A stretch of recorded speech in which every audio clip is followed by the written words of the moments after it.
From Barangaroo Studios, the AusBiz COB is the key stuff you need to know about the day in business and finance.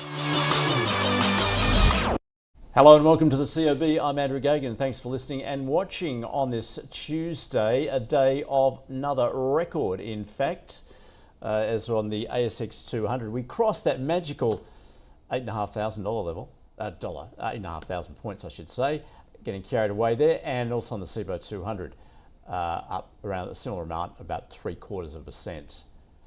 Sitting higher too. In fact, interestingly, we just did not move after the first half hour of trade. It just bumped along at that same level. That takes us to the themes of the day. No surprise, topping 8,500 for the ASX 200. Zip exit. Larry Diamond, the founder of Zip, bailed. Well, he hasn't bailed completely, but he's sold $100 million of shares, which had a minor effect, I guess, on the share price there. And GDP watch, we'll get growth figures for the quarter tomorrow, so that'll be all important. That's, of course, as we head into next week's RBA meeting, which will be the last for the year. Still no cut in sight, it would seem. All right, let's take a look at the sectors and see how they performed today. Some of the retailers were in focus, in particular some of the in the non-discretionary sector, but in terms of discretionary, they were mostly higher, led by Wesfarmers there, and JB Hi-Fi also doing well. Elsewhere, in the healthcare space, CSL was a big mover for the market because it was up 2% today. Ramsay Healthcare also up 2.5%. And the banks, not a lot of movement, but ANZ, well, in fact, I lie. We've got ANZ, NAB, and Westpac, as well as Macquarie, all up more than 1%. The Commonwealth, well, it actually came down marginally today. Surprisingly, it just goes from strength to strength, of course. And the miners, somewhat mixed there. Fortescue was up 2%, BHP flat, and Mineral Resources, it is staging a minor comeback. It's up 2.7%. To the top stories of the day, Metcash shares, they're on track for their best day in 3 years after Citi upgraded the wholesale to buy from neutral on expectations that earnings of the depressed hardware unit would bounce back. So shares up almost 7.5%. And Collins Foods was the biggest laggard, falling close to 3.5% after the KFC and Taco Bell operator lowered its fiscal 25 earnings guidance and dividend due to a challenging consumer environment as sticky inflation weighed on margins. And supermarket giant Woolies rose marginally, even though it flagged a $50 million hit in food sales from an ongoing strike over pay at its distribution centres. And buy now, pay later player Zip lost almost 1%. That is on the news that co-founder Larry Diamond will step away to focus on philanthropic activities, and he sold down some $100 million in shares. And WiseTech shares falling as it holds its AGM. All right, let's get across the day then. Jonathan Takadina joining us from MPC Markets. Jonathan, welcome. Hey, no, thanks for having me. Another day, another record. Absolutely. A bit of a psychological barrier too, 8,500. Oh, it's always those round numbers there, but I think I was here on the call last week. I gave a record like 8 buys and just said that, this party's continuing. So there's just signs out there, and I get a lot of questions at the moment. Is the party over? Are we topping up too high? And there's just signs that the music's still playing. So I think it's got more to it. And obviously we've got the seasonality factor being December. So just generally in the US markets, fund managers are judged by their performance at the year end. And if you haven't caught up at the moment, there's no way you're selling it at this stage. You have to kind of play the game.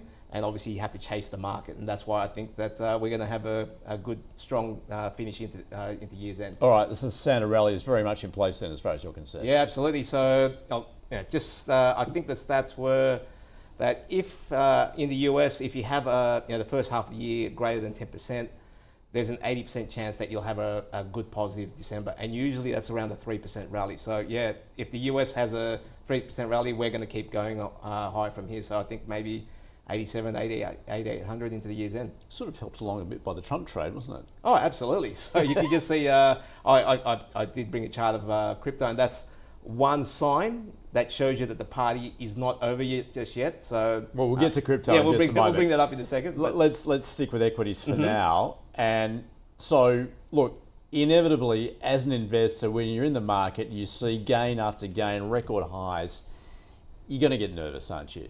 What do you need to look out for in terms of those signs, perhaps when the music's going to stop? Okay, so the couple of blips we had this year, one was the yen carry trade. So you can see it in other markets. So here in Australia, we're only 2% of the world's economy, GDP-wise.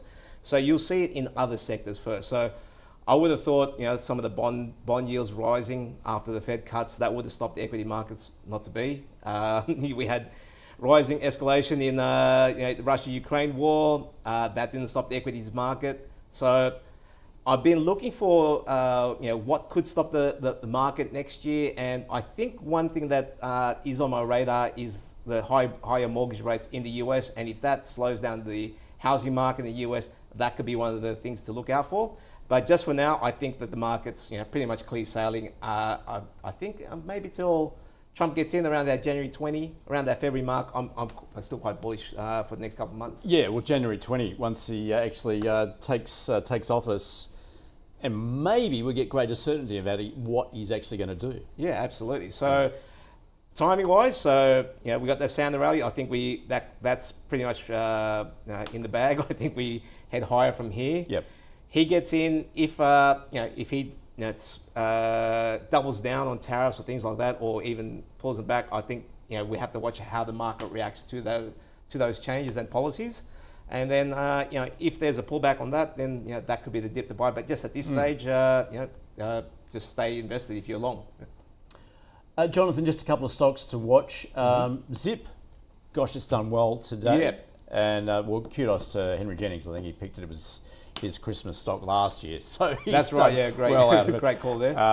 What did you make of that move for Larry Diamond stepping away from the business? Well, he's obviously made a great deal of money, and it looks like he's doing it for the right reasons as well. He just said, look, basically he likes management's takeover, because obviously Zip's had a great run, pulled back, and then the market, he's had to kind of readjust the business, and now it's in a stronger footing than before. So he's just stepped away and just said, look, I'm going to concentrate on more philanthropic pursuits. So hats off to him. If you're able to do that at quite a young age, hats off to you.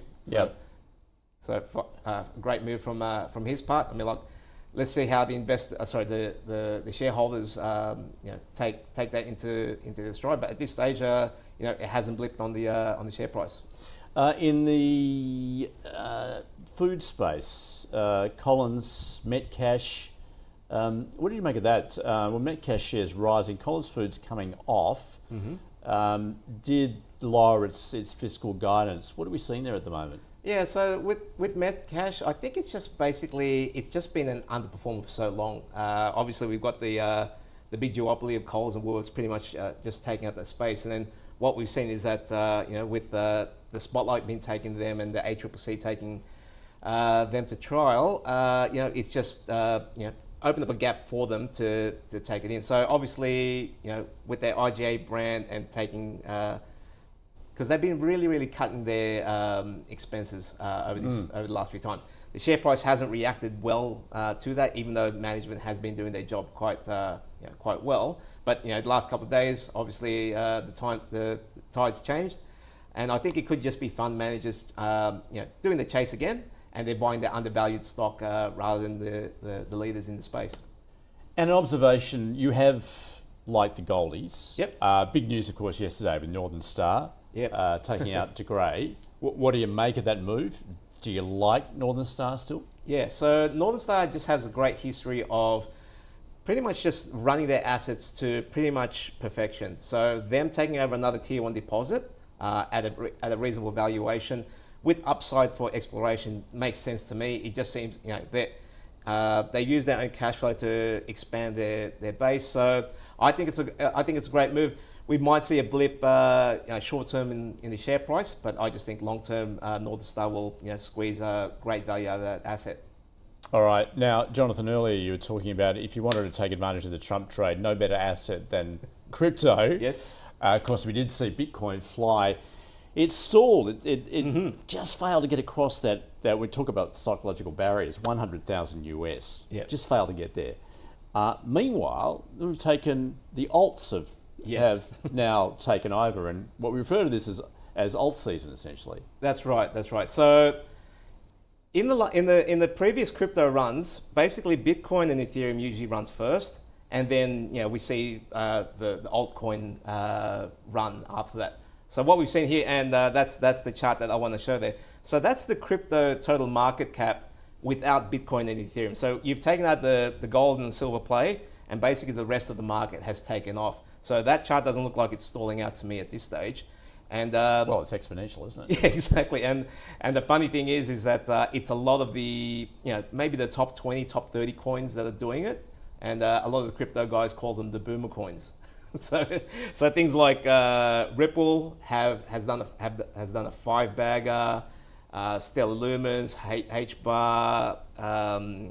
So it's basically the top 20 and 30 coins have all risen, and I think if you look at the market cap, it's gone from basically, I think, 600 billion to 1.1 trillion. So it's almost doubled within that space there. So obviously, even though Bitcoin stalled out here at that 100,000, the rest of the market's still going. So that, to me, is a sign that the music's still playing within that space, and that's why I think equities still rally from here. But as we well know, given it's a short history, mind you, the music can stop very quickly. Oh, absolutely. So when it does stop, I will obviously, I'm happy to go on AusBiz and say, yeah, look, it looks like the music stopped here. Yep. But just for now, the music's playing, so you have to get on the dance floor and get in there. All right, okay. Well, take your choice then. If you're talking about at least 20 out of, what are there, some 20,000 altcoins to choose from? Oh, there's plenty out there, but if you know what you're looking for, there are a lot of great projects out there, because there's been a lot of great human capital and actual dollars invested into the space. And obviously,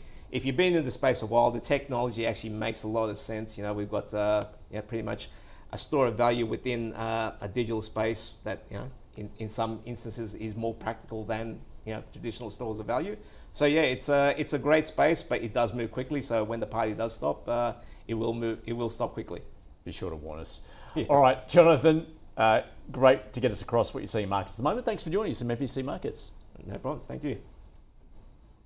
Let's get to our stock of the day. We're just talking about it. Collins Foods. We heard from Sean Hickman from Market Matters and Rudy Philip Van Dyke from FN Arena.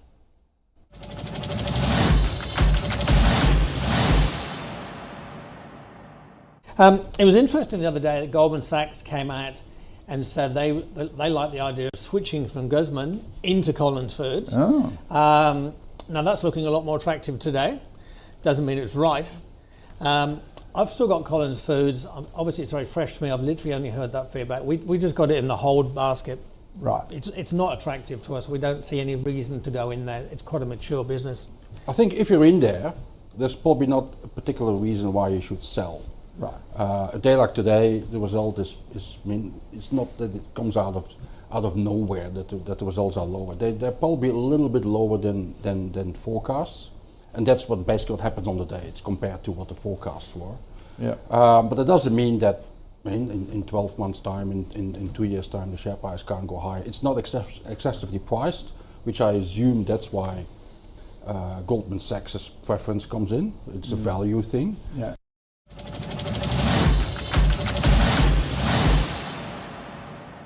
So let's take a look where we're at after the close now, having hit a record high on the ASX 200. Those leading Metcash, after updating the market there, also Star Entertainment making a bit of a comeback today. Block also doing well on Magellan and Neuron on the negative side.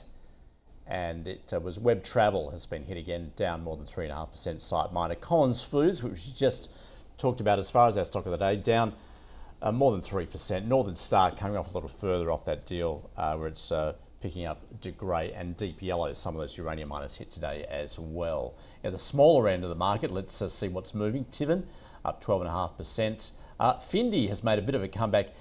It's up 10%. That's after, I think it's actually come off about 30% since it updated the market late last week.